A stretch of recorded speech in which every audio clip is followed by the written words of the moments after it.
Hello guys, இன்றைக்கி என்ன சமையல் வீடியோன்னு பார்ப்போமா? இன்றைக்கி நம்ம பண்ண போகிறது காலிஃப்ளவர் பட்டாணி குருமா தான் செய்ய போகிறோம். வாங்க எப்படி செய்யலான்னு பார்க்கலாம்.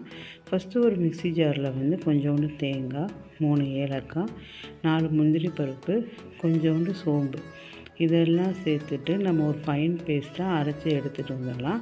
அரைச்சதுக்கப்புறம் நம்ம கொஞ்சோண்டு புதினாவும் ஒரு பச்சை மிளகாவும் போட்டு அதையும் சேர்த்து கிரைண்ட் பண்ணி எடுத்துக்கலாம்.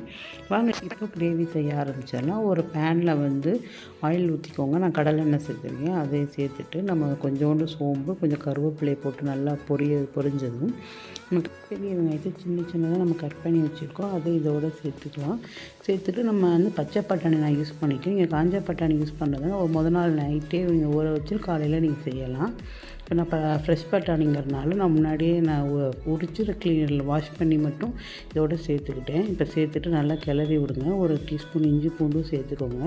இஞ்சி பூண்டு அதில் மிக்ஸ் ஆகி நல்லா பச்சை வாசனை போனது நம்ம ஒரே ஒரு தக்காளி இதில் ஆட் பண்ணிக்கிறோம். நல்லா வதக்கி விடுங்க. தக்காளி நல்லா மசிஞ்சு வரப்போ நம்ம காலிஃப்ளவர் நான் ஏற்கனவே க்ளீன் பண்ணி சுடுதண்ணில் போட்டு எடுத்துருக்கேன். அதையும் இதோடு ஆட் பண்ணிக்கிறேன். ஆட் பண்ணிவிட்டு நல்லா ஃபஸ்ட்டு எண்ணெயில் வதக்கி விடுங்க. அப்புறம் மசால் பொடியெல்லாம் சேர்த்துக்கலாம். ஒரு 1/2 டீஸ்பூன் மஞ்சள் தூள் சேர்த்துக்கோங்க. 1 டீஸ்பூன் மிளகாத்தூள் சேர்த்துக்கோங்க. 1 டீஸ்பூன் நம்ம மல்லித்தூள் ஆட் பண்ணிக்கிறோம்.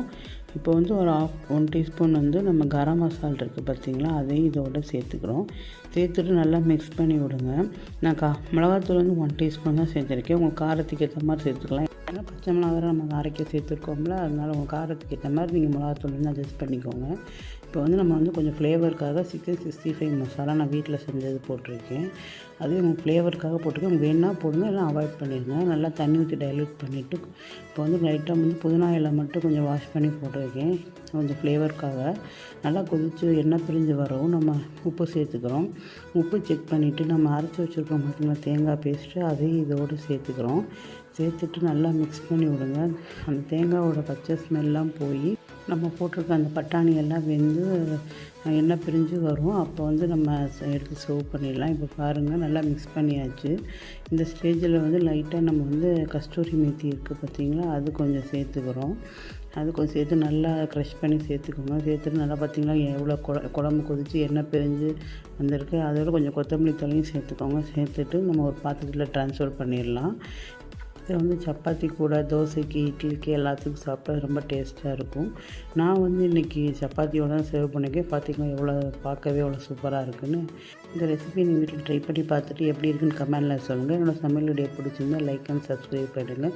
இன்னொரு சமையல் வீடியோவில் பார்க்கலாம்.